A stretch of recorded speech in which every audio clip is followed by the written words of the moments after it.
Hey everyone, today I'll show you how to view the update history on Windows 11. Let's get started.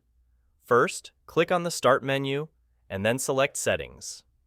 Alternatively, you can press Windows and I together to open the settings directly. Next, in the Settings window, go to Windows Update from the left-hand menu. Once you're in the Windows Update section, look for and click on Update History.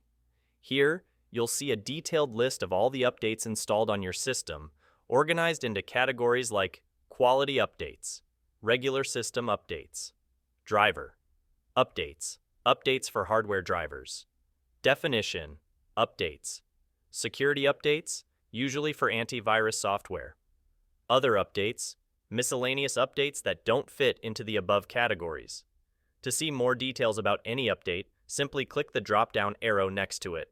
If you want to uninstall an update for troubleshooting, scroll down and click Uninstall Updates under the Related Settings section. This will open the control panel where you can remove specific updates. That's it. You now know how to view and manage your update history on Windows 11.